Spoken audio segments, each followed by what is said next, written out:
Hello, boys and ghouls. My name is Nurari Hyon, and I am the chief yokai of Japan.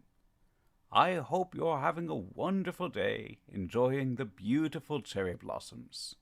But make sure to be home before sunset, because if you're out after dark, you might run into one of us yokai.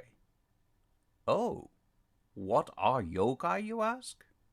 We're the supernatural beings that dwell in the parts of Japan where you humans don't often venture. The dark hours of the night, the lonely wilderness places, the ruins of castles, maybe even under your house. Even if you don't know us by name, if you're at all familiar with Japanese popular culture, chances are you've seen us. So many manga feature us in some way that it's practically impossible to count them all. And we play a major role in Japanese movies, television, and games. But we yokai have been around much longer than any of those. We've been in Japan forever. That's a long time, and it means we get to see a lot of history. So, I invite you to join me today on a little excursion through the history of Japan from the yokai's point of view.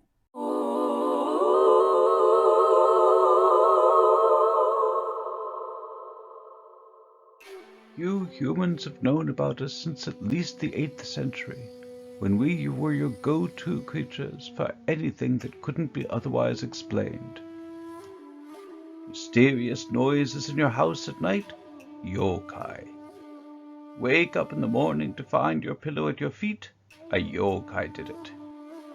Household items turning up in places where no one remembers putting them? Maybe they're really tskumogami. That's a type of yokai that's born when common objects lie neglected for so long that they take on a life of their own. Someone in your family acting strangely? Maybe they're yokai in disguise. Certain animals, such as the fox and the tanuki, have been known to transform themselves into the likeness of human beings. Not feeling well? Maybe you have a yokai inside you. These 16th century medical texts tell doctors how to identify the yokai that cause various illnesses. The likenesses could be better. Most seriously, if there was a natural disaster, famine, epidemic, or other calamity, people's first thought was that it was caused by a vengeful spirit. To learn how to appease it, the emperor would call on a magician. In Japanese, an onmyoji, someone who practiced onmyodo, the way of light and shadow. As a matter of fact, right up until the late 19th century, Japan had its very own Ministry of Magic, the Onmyo-ryo. Its most famous leader was an onmyoji by the name of Abe no Seimei, the subject of many books and movies, who to this day has a shrine dedicated to him in Kyoto. According to legend, he was part yokai himself. His mother was a fox who took on human shape.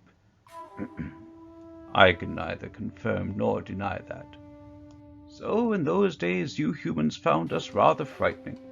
When we feature in the artwork of the day, it usually shows us in battle with humans, like in this 12th century Hekijae, or Eradication of Evil scroll, which you might call a forerunner to the modern Demon Slayer. Really now, calling us evil and demons after all we've done for you? You yourselves admit that we yokai could be great helpers and teachers to humankind. Minamoto no Yoshitsune, the greatest swordsman of the 12th century, learned everything he knew from Tengu. Those are bird-like yokai who live in the mountains and know more about the martial arts than any of you humans can hope to learn in a lifetime. Fact is, we're not so different from you. You know, ghouls just want to have fun. Just like you, we have our families. Just like you, we enjoy spending a cool summer evening with friends. And just like you, we love a good festival. The highlight of the year for us is the Hyaki Yagyo, which you usually translate as the night parade of 100 demons. Oh, again with the demons. But admit it, even though it's always frightened you, it's always fascinated you, even now. In the Studio Ghibli film Pompoko, the shape-shifting tanuki decide to give the local humans a surprise by staging their own reenactment of the night parade. And in Mai Tanaka's manga, A Terrified Teacher at Ghoul School, our hapless hero takes a job teaching on a remote island at a school called Hyakki Academy. Now, with a name like that, it really oughtn't to have come as any surprise to him that his entire class was composed of yokai. But be that as it may, let's have a look at our hero's name, Haruaki Abe. At least, that's the modern Japanese reading of the characters that make up his name. But if you give them their classical, Chinese-influenced reading, they would be pronounced Sei-mei. See what you did there?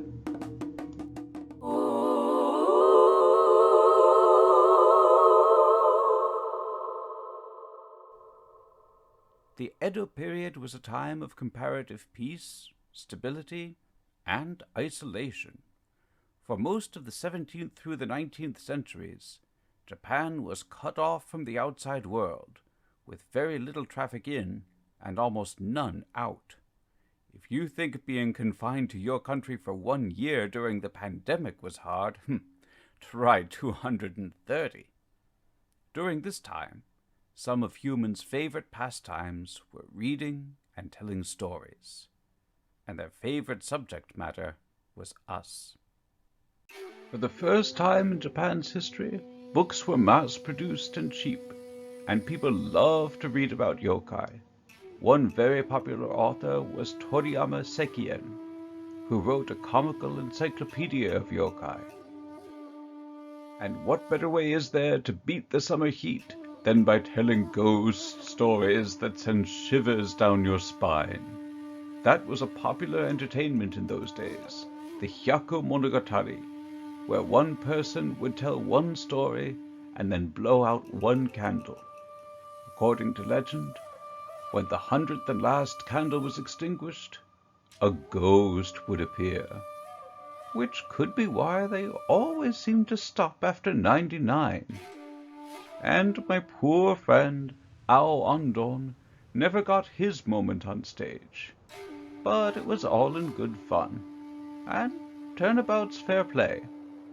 After all, we yokai had our parties too, where we took turns telling human stories, and as you can see, they could get pretty wild.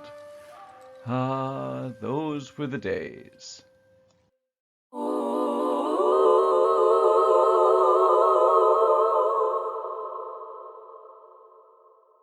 Then came the major restoration at the end of the 19th century.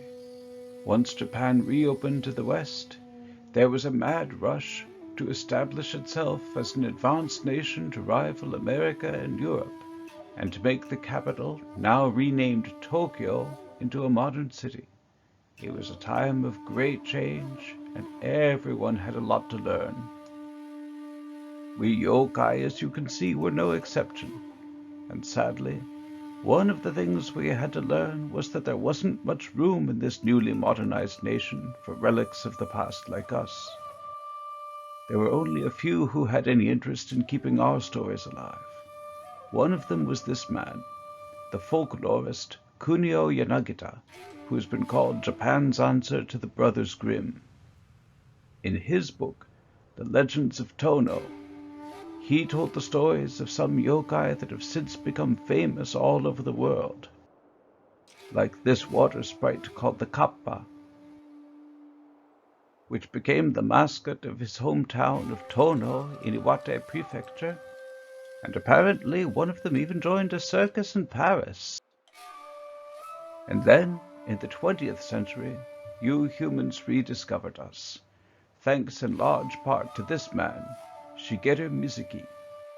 He took Kunio Yanagita's book and made it into an easily accessible comic. But he is best known for his original work, Gegege no Kitaro, a manga and anime series that combines traditional yokai with his own creations. It started in 1960, and its popularity continues even today. After 60 years, 547 episodes, a dozen films, and 15 video games. Another yokai who's made quite a comeback lately is called Amabie. According to legend, in 1846, an official in the province of Higo, now known as Kumamoto on the southern island of Kyushu, went to investigate a mysterious light that had been appearing over the sea at night. He saw a figure like this who told him, over the next 6 years, there will be good harvests throughout Japan, but there will also be a plague. Draw a picture of me and show it to those who fall ill. Amabie had to wait 174 years for her moment in the spotlight, but when she finally got it, it was on a bigger stage than anyone could have imagined. During the COVID-19 pandemic, artists from all over the world have drawn, redrawn, and shared her picture. I think we can safely say that she's become the most famous yokai in the world. The fame of yokai has been spreading worldwide, thanks in large part to international artists and writers who have been helping to share our stories with the world. Matthew Meyer is like a modern-day Toriyama Sekien. He's compiled stories of yokai from all over Japan into a constantly growing encyclopedia with his own illustrations. Hiroko Yoda and Matt Alt have written their own guides to yokai and Japanese ghosts, as well as a new English translation of Sekien's encyclopedia. Zach Davison has published English translations of Shigeru Mizuki's books, including one in which I share top billing with the hero, as well as original yokai stories of his own. He is far from the only English-language writer to feature us in their work. Lately, there have been a number of novels for younger readers dealing with yokai. The Night Parade by Catherine Tanqueray, the Sword, Mirror, Jewel trilogy by John Paul Catton, and I know I'm forgetting someone.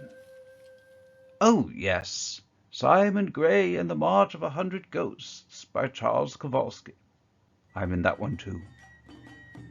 We yokai have been in Japan longer than you humans, and we're as much a part of your lives now as we've ever been. Go to the mountains and you might see Tengu. Go out for sushi and you might see kappa. Go to Kyoto on a certain night in October and you might even see the night parade. And go to any store and you'll see countless books, movies, and games featuring us. Japan without yokai would be like day without night. We may live in the shadows, but we're never too far away from the human world. Look for us, and you'll find us, if you dare.